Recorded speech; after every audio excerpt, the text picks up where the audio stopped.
It's almost as if our presidency is only for popularity. That's not how we were supposed to be set up to be. If you have a President Trump and you followed up with a President Winfrey, there goes our republic. Because you prove your point. Like, I'd rather us navigate back to public service and, the yeoman servant than just go celebrity on its own. It just would just totally ruin the country. I think if we are going to go total celebrity when it comes to our president, it's a reflection of society more so than anything else. Where do we go from here?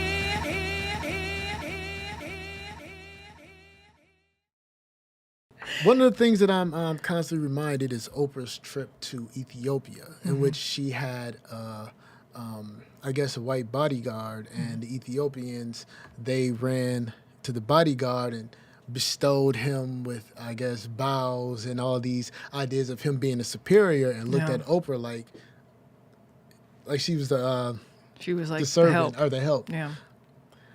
With this idea and this image, do you think Oprah will have a strong influence on international politics? I hear what you're saying, but we have a lot of women leaders. We have a lot of Black women leaders. We had President Sirleaf in Liberia in the 2000s, Sadly, we had Benazir Bhutto, but she was, assassinated by the counter insurgents in Pakistan. We had a lot of presidents in the Philippines that are women. So it's not like we aren't ready for a woman of color to be a leader. It's that does Oprah need to be president? You know what I mean? Need to be president. I don't think that's the weird thing, and I don't know why I have an issue around it. It's because it's like it's almost as if our presidency is only for popularity. That's not how we were supposed to be set up to be. Now, if we need to recalibrate, so be it. But our republic was formed specifically not to have dynasties. And that's another reason why Hillary Clinton wasn't supported, because we aren't supposed to go, Bush, Clinton. No, Bush, Clinton, Bush. Well, I was doing the two terms. Okay. Bush, Clinton, Bush, Obama, Clinton. Not that you can't have that and then flip around and say Obama at the same time. Sadly, I don't think Michelle Obama should be running again after we already had a President Obama. Right. Do you know what I mean? So I hear you. But she's a lawyer, so I believe she'll do a better job than Oprah Winfrey, who's journalism. She's a journalist. Yeah, I mean, she's a journalist. I mean, again, you don't have to be a lawyer also to lead your society, but I do think that it should be a calling.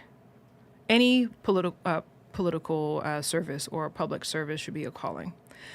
Because of the arduous nature of a campaign and how difficult it is to sort of represent the community that you're supposed to represent, there are a lot of sort of lessons that need to be learned. One can argue, you had President Trump, like he wasn't a public servant before, right? Yeah. But he also had been trying to navigate the problems ever since the 80s. People don't know this, but he wanted to donate $1 million to Howard Hospital in the 80s.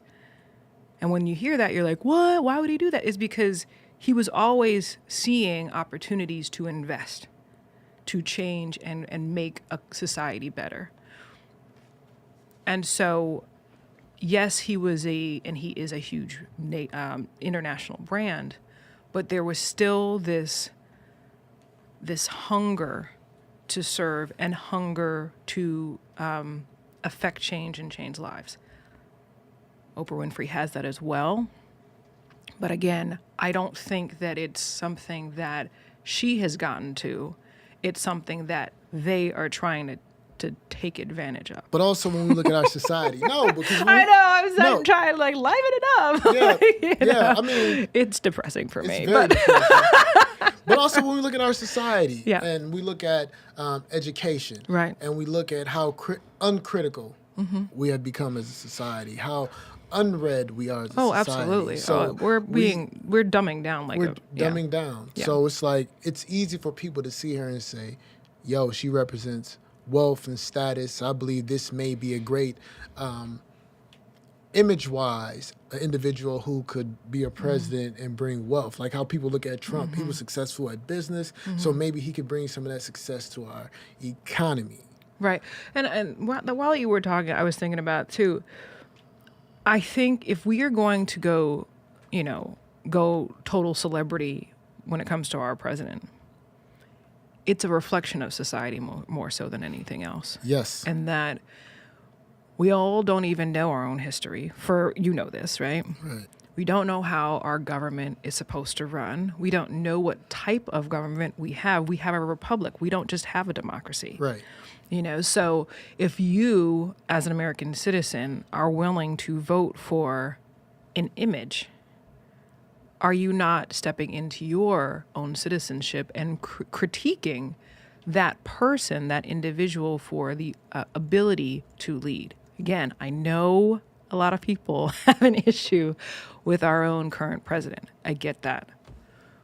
But if you have A and then you have B, if you have a President Trump and you followed up with a President Winfrey, there goes our republic. Because you prove your point. Like, I'd rather us navigate back to public service and, the yeoman servant than just go celebrity on its own. It would just totally ruin the country. Well, it goes back. It was this Roman historian named Suetonius who says that you can tell the decline of a civilization when its learned people start reading biographies and start writing biographies. And instead of creating great people, they look into reading about the lives of great people. Wow. And I believe that we're at that point today in which we're not trying to create a great generation. We're not investing in education. We're not invest in the value system and creating these experiences to one day have that great statesman. We're just reading about JFK. We're reading about the failures of Richard Nixon. We're reading about how good Franklin Delano Roosevelt was instead of producing. Right. Well, and then it goes back to, the control of education. We're not in a society now that questions and, kind of you're figuring out life and you're learning more about history. Everything is prepackaged now.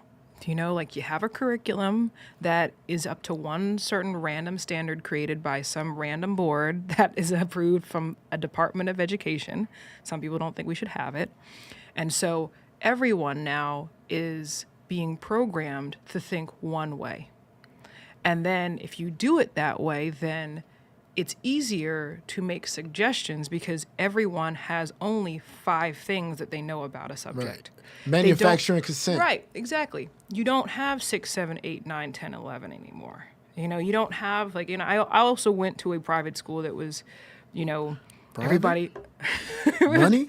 Oh, okay. Well, so you come from money. So. What I'm saying is, the notion of critical thinking and, logic and rhetoric, Right. you'd have certain concepts and your responsibility was to argue pro and con. Right. And then even in the Quaker background, it was build consensus. How do you build consensus? You have to basically argue your point and make sure that people understand why they should understand your point but just see where you're coming from. Right.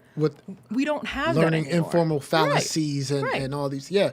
And so when we don't have that, again, in our free society, are we free? Free thinking. I mean, the freedom of thought and freedom of expression, again, we're forgetting those fundamental principles for our republic. We're tested to think.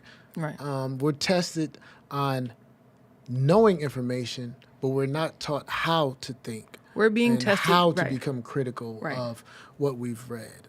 It wasn't until I came to college that I learned that there's an overall methodology on digesting a book. Right. That you can read a book the way that a layman does, but Like there's front an to them. overcritical way in which you read the book, with starting at the topic sentence, and then you're looking at these various examples that's reinforced with a smaller summary at the end of the paragraph, Right. that these ideas, they are formed in a logical manner. And if you don't understand the How thought is developed into you're just you're a pawn. I'm sorry. it's disheartening. No, it's truth, though.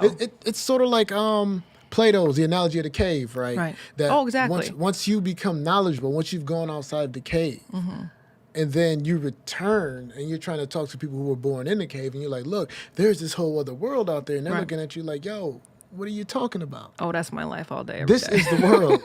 This is the world. Yeah, You know, so it's one of those things in which we're going to have to be invested, financially invested in our education, that we really going to have to create a whole new paradigm, because what we see today in education is a decaying and a disintegrating of those systems that we once could look favorably upon. And then the other thing, too, is the only reason why we have a public education in this community in the first place is to have an educated population in order Right. to vote. So, again, And that all these comes things are during connected. Reconstruction, when Yeah, man. African Americans were sent to Washington and they voted for a public education system in the South. Yeah, just to A have few a years one later, basic. with redemption, the Democrats came in, kicked out the African American politicians, but hey, they kept the idea of public education. Right. So that's one of the lasting marks of black politicians in the 19th century. Yeah, so we So- went from public education to public programming instead. And the industrial, what is that? Those charter schools, the industrial charter school that take public money, and then if the kid acts up, they kick him back out, but they keep the money. Yeah, it's tough. I'm for school choice because I do believe that, when a child's born, they only have one chance to get it right. You have. That's it. Your turn. You mean turn the one. black child? Every child. I don't know. Every I don't child know. I believe in American society, when you look at it, black people have one chance to get it right. Jarquan, he cannot go through his life and learn these. Oh, you mean we messed up don't have stuff. second chances? That's what you're saying. Yeah, we don't have second I understand. chances. We Yeah. don't have second chances to get We're it not right. offered an opportunity for a do-over. No, there is no such That's thing. what you're saying. Because they're going to make sure that you Yeah, know you one have strike a and felony, you're out. You're out, Yeah. and you're not going to be able to obtain the standard of life as your counterpart. While he may get slaps on the wrist Yeah. all the way up Oh, I until gotcha. he's 30, like Ryan Lochte. Uh-huh. They described him in Brazil as, oh, he was being a boy. Yeah, Like, it's great. You know, this is a grown man. Yeah, right. I gotcha.